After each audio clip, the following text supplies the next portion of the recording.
Joe Ligo. Joe is a Emmy award-winning TV producer.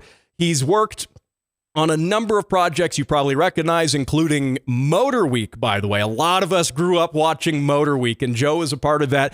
And now he's got his own venture talking about AMC, the Last Independent Automaker. Joe Ligo, welcome to Automotive ADHD.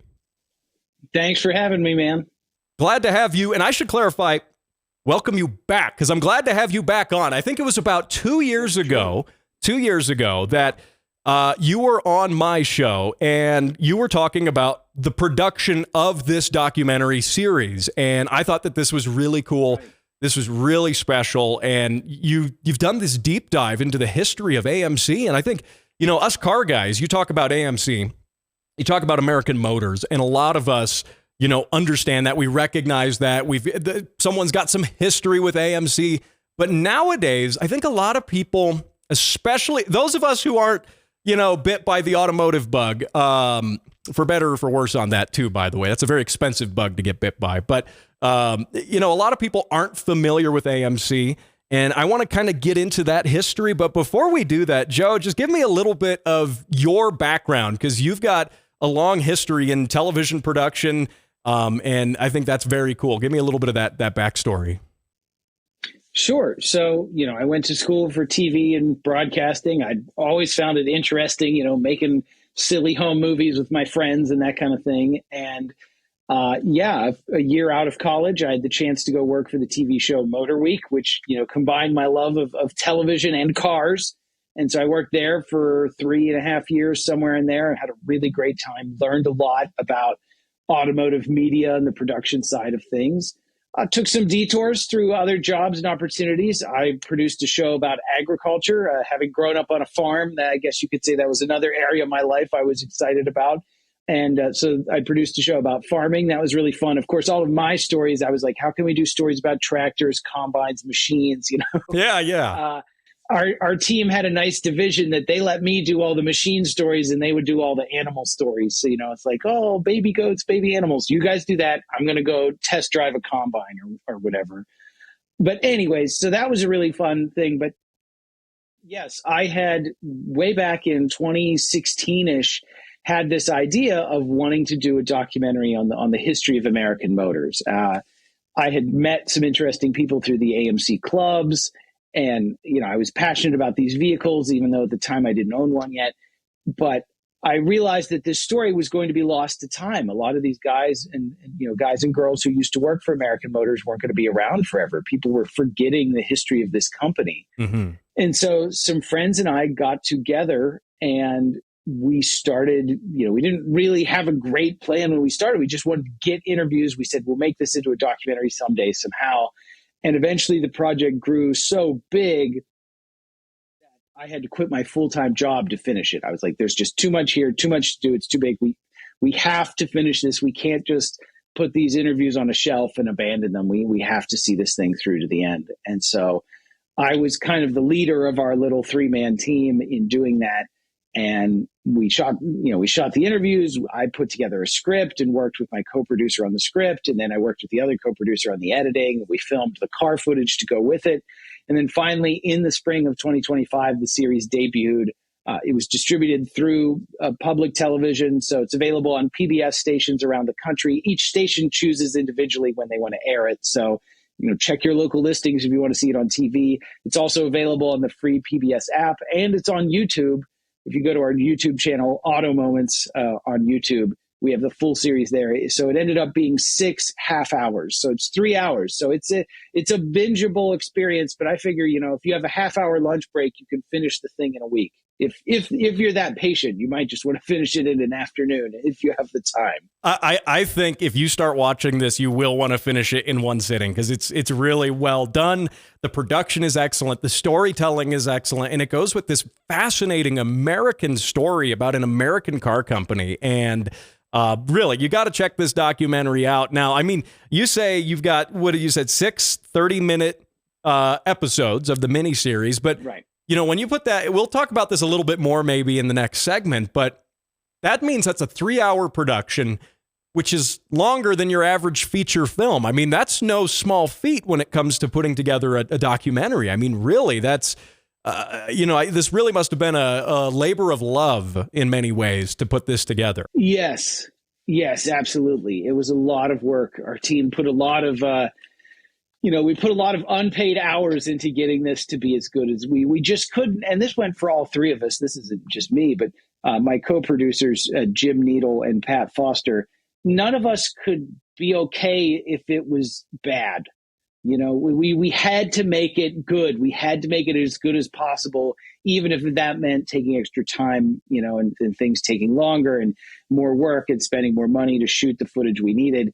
But none of us could let it be bad. We wanted it to be as good as possible. And so, yeah, and there was a moment in 2023 when I finished the first rough cut of the script, and we knew that, like, okay, this is going to be 3 hours long or something. And I looked, and the script was way too long. I had to cut it down, but it was 38,000 words. I looked it up. I was like, this is like longer than some novels. Like, this is I've written basically a novel here, and then had to cut that down to be, more manageable. And eventually, yeah, that's how we got the 6.5 hours that we have. But yeah, it really is crazy. And somebody else who was, kind of a film expert or an independent film person, they said, when you do a fictional movie, a lot of the hard work is done on the front end. And then you have the script, you have the actors, you shoot it. And then the editing is like, okay, everything goes together pretty quickly. But he said with documentary, it's the opposite. You get to go out and shoot stuff, and it's easy because you don't have to deal with actors and a big stage and props and sets.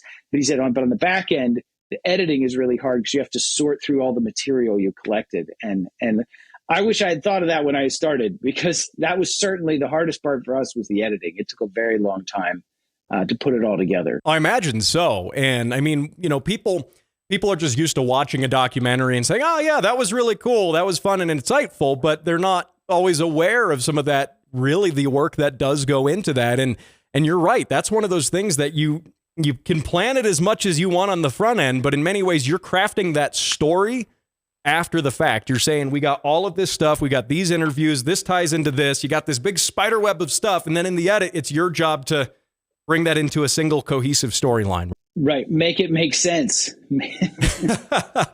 Well, and I think this is really fascinating. And we're going to get more into, I'm just curious, for one, about the production of it, but I want to get into as well some of the stories and the history of American motors.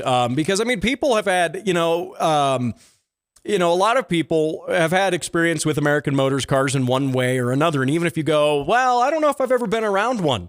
I don't know. Did you watch Wayne's World? I'm just saying, there's a lot of places where AMC cars actually turned up, and people didn't necessarily realize it. People more in my age demographic at this point, obviously a lot of folks who are older purchase these cars. They enjoy them. They've kept them on the road. Like you said, you talk to various owners groups and clubs getting into this. And I think some of the AMC people who really love these cars are like a special breed of car people, because just like AMC as a company, Absolutely. they're a little different with how they do stuff.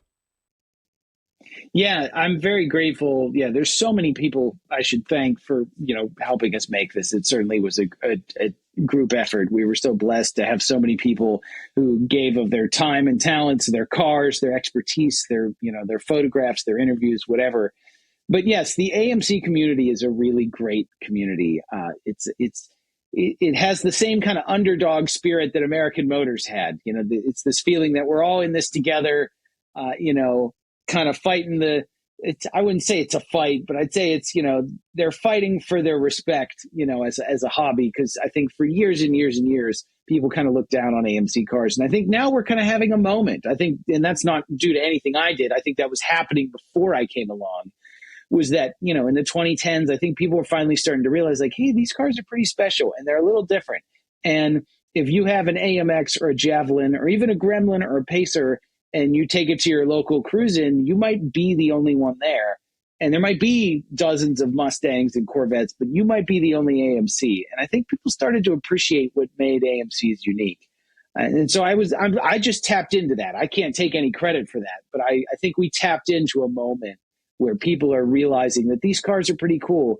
And I think the prices on the collector market reflect that. I mean, if you look at price history, it's a shame because AMC guys are like, for years, like, man, our cars get no respect. And now they're like, oh man, all the cars are too expensive. You can't buy them anymore.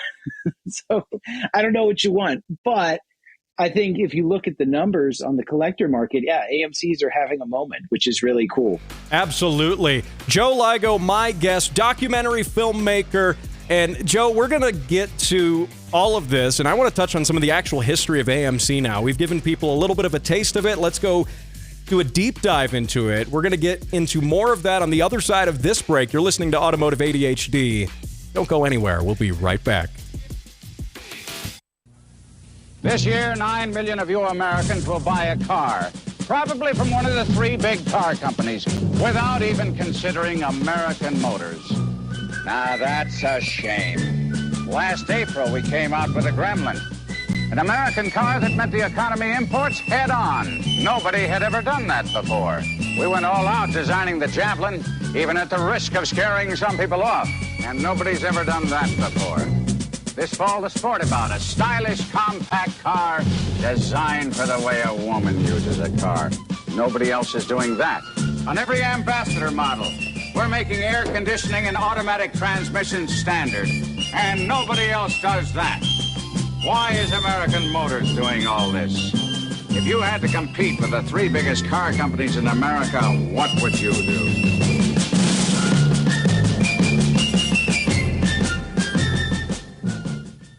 Oh, man, I love that, by the way. Joe Ligo, my guest. Classic. You're listening to Automotive ADHD, heard around the state of Colorado on the radio. Several great radio stations to catch it on. Of course, we're here out of my flagship station, AM 1460, The Answer. But you can also catch this online, video, podcast, wherever fine shows and mine are downloaded. And Joe, that ad there, that's from 1970. And I love when he says... You know, he says, why is American Motors doing this?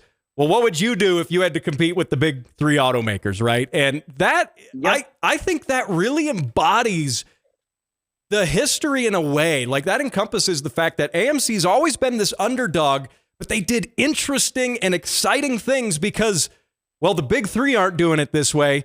Who else is going to do it? Is that right? Does that really sum it up? Yeah, and I mean, if you look at American Motors Corporation, you look at their history, the times when they did best was when they tried to do things that the big three weren't doing. If you look at their most successful products, it's when they found a slice of the market where they could go that there was less competition and they could kind of specialize. And so the two biggest examples of that would be in the 1950s, they convinced America to try out the compact car. The idea that you didn't need, a 20-foot, as the CEO, George Romney, said, you didn't need, a dinosaur gas guzzler to go to the grocery store. And so that was their first big innovation was winning people over on compact cars before the VW Beetle was, even popular in the United States. People were buying Ramblers. And then the second thing was that with their acquisition of the Jeep brand in 1969 from Kaiser Industries, they exploded the four-wheel drive market in the United States and really saw the potential that Jeeps had to become everyday vehicles, that people would drive SUVs every day and they weren't just for farmers and hardcore outdoorsmen, but they were for regular folks. And so I think those are their two biggest ways that they really revolutionized the American automotive market. And yeah, and it was because they were doing things differently, just like that ad says, which is a great advertisement, that 1970 ad with that's actually Kevin McCarthy, the actor in that ad. And Weird Al fans will recognize him as the villain from the movie UHF. If you that's a real deep cut. There you go.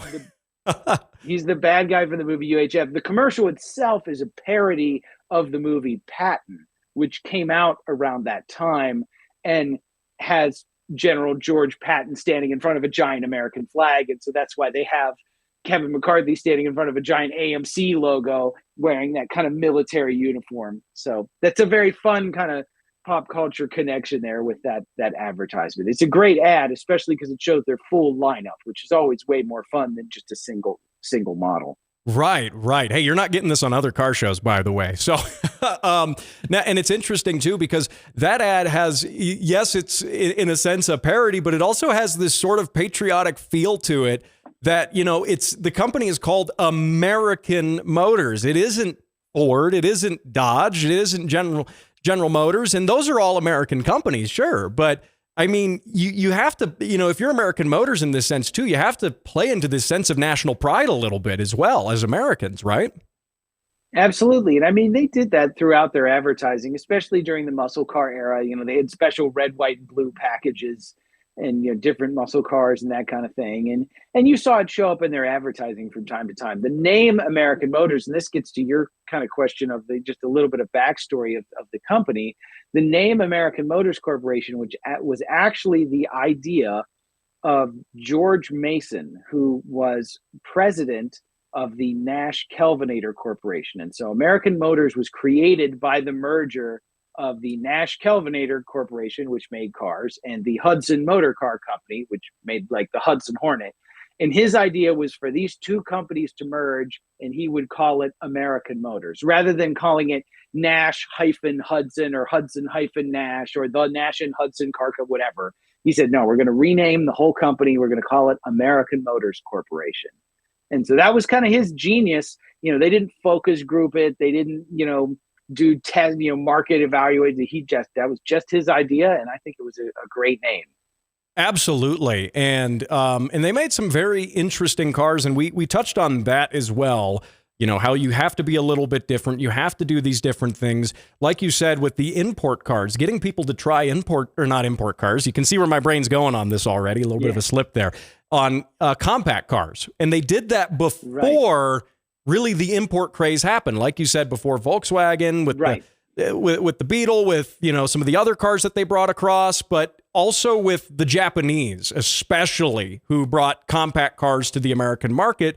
American Motors said, if you want a compact car, here's an American compact car.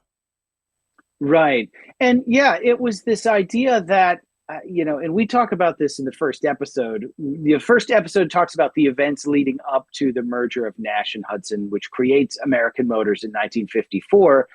And for the first few years after the merger, American Motors really struggled to get its footing. It was still building large cars. It was still kind of competing price-wise with Buick, Oldsmobile, high-end Dodge, low-end Chrysler, Mercury, that kind of what they would call the mid-price field. Mm-hmm. And they were struggling to compete because just in terms of volume, they just couldn't compete with the big three. And so, the president, George Romney, who was the father of Mitt Romney, who we actually interviewed for the series, George Romney had this idea of, well, let's go all in on the compact car. We'll build the one thing that the big three aren't building, which is a small car. And the Rambler, that was the name of the compact, hit this sweet spot of being bigger than an imported European car, bigger than a VW Beetle or a Fiat or a Morris Minor, whatever British cars were being imported to the US at the time. But smaller than, a full-size Ford or Chevy. Mm-hmm. And so it was really this kind of in-betweener, which was great for Americans who wanted to step down from a full-size car, but they weren't ready to drive a Fiat, And so that kind of hit the sweet spot for a lot of buyers and kind of opened up this whole new segment. And, by 1959, American Motors had turned around and was making tons of money off their cars. Sales were up. And by 1960, the big three were in that market with the Valiant and the Ford Falcon and the Chevrolet Corvair, and then later the Chevy too. So it didn't take long for the big three to see the wisdom of AMC's moves there. But it's a very interesting history. And you're right. The whole idea was that this car struck a niche that wasn't being met, an in-betweener for people who wanted something that was a little smaller, but not too small. Well, and if I'm correct too, they really were able to target younger buyers with that too, especially, really engaging that younger audience who was buying, their first family car, for example, and they didn't want something gigantic. Right, exactly. And American Motors, we talk about this in episode 2, they kind of lost their way in the 60s. They got a new CEO and his whole thing was he wanted big cars, luxury cars, big again. And so they kind of lost some of their leadership in that compact market. And it's funny, you watch, in 1961 or whatever, VW Beetle sales are, I don't know, 40,000, 50,000. And by the end of the 60s, Beetle sales are like 500, 600,000 units. And the Beetle goes from being a nobody car to outselling AMC's entire lineup. Not just outselling one of their models, outselling their entire lineup. And so, yeah, the 60s really kind of got brutal. Right. And in the 70s, Joe Ligo, my guest. Joe, hold that thought for just a second. We got to take a commercial break right here, but you're listening to the Automotive ADHD show. We're going to keep this going on the other side of the break. Don't go anywhere. We'll be right back. This is Automotive ADHD with Matt West. Oh, and not just me, but I have a special guest joining us, Joe Ligo. He is a documentary filmmaker. If you're just tuning in, he has produced this amazing mini-series, a documentary series about American Motors. And this series is airing on PBS, but it's also available online. And this is a really cool series talking about an automaker that I think a lot of people have forgotten about at this point, but it's such a interesting history of an American company that, like you were saying, Joe, you didn't want the stories to be forgotten, the interviews, the people who worked there. You wanted to keep these stories alive.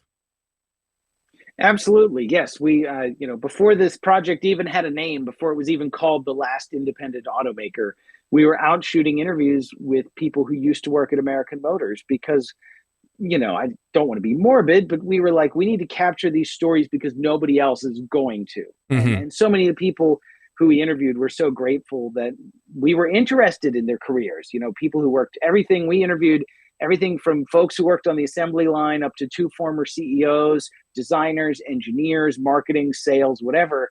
And a lot of these people had never been interviewed before. And so, we were getting stories that they had never told, never shared. And so all of those make their way into, all 6 episodes, which are available now on YouTube, like you mentioned, on PBS. Just look for the Last Independent Automaker. And yeah, it's been really cool how it's kind of divides. We knew we were probably going to do episodes, but it's neat how each episode is kind of a different time period in history. And so it captures a moment of 5 to 10 years in each episode. And it's so fun that you kind of get to dive back into the late 60s or dive back into the mid 70s and really kind of immerse yourself in at least I did on the production side of it, immerse myself in the type of cars people were driving, the type of music people were listening to, what the country was going through. It's a fun thing. It was really cool how episode 1 is so different from episode 6 because the cars are so different and the people that we talked to were different and what they were doing and what the country was going through and what kind of cars people were buying. It was so different from those different eras. But the through line of American Motors is there through all 6 episodes. Well, and it's interesting that you kind of mentioned as well the culture surrounding it. And I've talked about on this show in a lot of ways that cars are reflective of the culture at the time in so many ways. What we're going through. Yeah, they are. They're reflective of the tastes. They're reflective of what's popular. They're reflective of politics at the time. There's so much. Cars are such a interesting. They're sort of like, it's a weird thing to compare it to, but you think about, tree rings, right? And a tree grows and you get a new ring every time. Well, cars obviously aren't trees, but you have these cars of different decades and they're still around and you're able to go explore these cars, through car shows, through car groups, through different things, actually interact with these machines and see something from a culture perhaps before your own lifetime. And there's something really cool about that. And I think you really document that well in the series in addition to that. Thank you.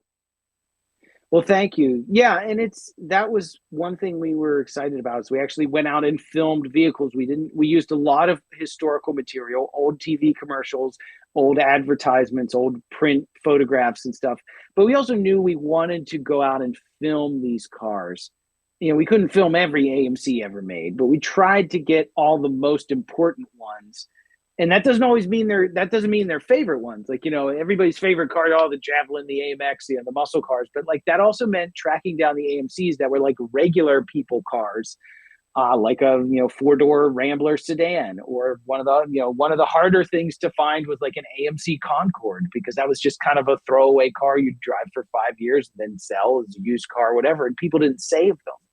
And so that was a cool part for me, was tracking down these vehicles, filming them so that we can see what did they look like, what did they sound like. We tried to find them in stock condition or restored to stock condition, so that the viewer could see like, wow, this is really what people drove then.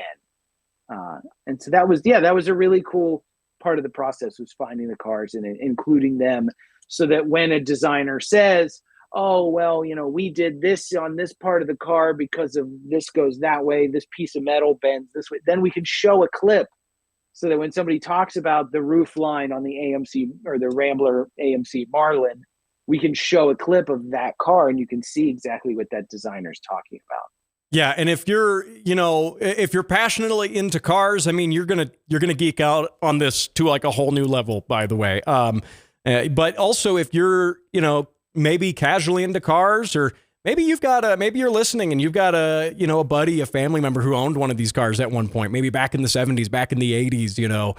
This is something that I think has a little bit of something for everyone. A trip down memory lane, of course, for a lot of people, but absolutely. But also a peek behind the curtain that you may not have seen, even if, say, you were alive at this time. Maybe you owned one of these cars when it was new. This is like a peek behind the curtain at this company that was just different than the big three, and they were doing their job to make you aware of that. Now, Joe Ligo again is my guest. We're talking about the Last Independent Automaker, and Joe, I want to ask you a question, which is, what makes an independent automaker? Why are they independent? Sure. Like, yes, they're different than GM and Ford, but sure, wouldn't those be independent on their own as well? Why is AMC different? So it's a journalistic term, and it's not 100% accurate, but this is where we've gotten a lot of questions about this title. If I were to do this again, maybe I'd give it a different title. But back in the 50 years ago, 80 years ago, when the press started talking about the car companies and the industry lingo was being developed, the term independent was created to describe a car company that wasn't part of the big three, because General Motors was a conglomerate of multiple brands that had merged together. And Chrysler Corporation was a conglomerate of multiple brands that had merged together. Technically, Ford did buy Lincoln, but Mercury was actually just created by Ford. But the idea was that an independent was a smaller company without a bunch of different brands. It was just one brand. So, for instance, the big three were conglomerates. Studebaker was an independent. Nash was an independent. Hudson was an independent. Kaiser Frazer was an independent. And then, of course, that term stuck as a descriptor. Technically, it's not accurate for American Motors, because American Motors was two companies that merged. It was two companies, so it's technically not an independent. But even with the merger of Hudson and Nash, American Motors was still so much smaller than even Chrysler. It was one of those things where GM had 60% of the market or something, and Ford had, or not quite that much, but GM, Ford, and Chrysler together controlled 85% of the market. And American Motors was maybe 5% on their best day. And so technically they're not independent because they're two companies that merged. But for linguistic purposes, the industry continued to refer to AMC. I mean, even well into the 70s, the industry continued to refer to AMC as an independent. Sometimes you would see journalists call them the big four, GM, Ford, Chrysler, and AMC. But most of the time, the term independent was used well into the 70s, until finally when the imports came along, then they just kind of said there was the big three and everyone else. Right. Now, again, that's a very long-winded answer to the question of why is it called the Last Independent Automaker. It's because AMC, of all the independents, was the one who survived the longest into the 1980s. And yes, you have technicalities like, oh, well, what about Bricklin? What about DeLorean? But those were all boutique automakers. And, then some people are like, well, what about Tesla? And I'm like, okay, fine. They're an independent automaker. But for the purpose of this story, we're talking about the independent as meaning a pre-World War II company that, competed against the big three. Right. Now, sorry for the... No, that's perfect. That's why we have you on the show. I mean, the history and this knowledge is really incredible. And again, my guest is Joe Ligo. Joe, we've only got about 30 seconds. Can I keep you after the show for a podcast bonus? Would you be okay with that for a few minutes? Yeah, sure. I can hang around. Awesome. So, and real quick, and what's the best way? Because I got like a dozen other questions I want to ask you, and I realize we're out of time on the radio. Real quick, 20 seconds, what's the best way to catch this? How do people watch it?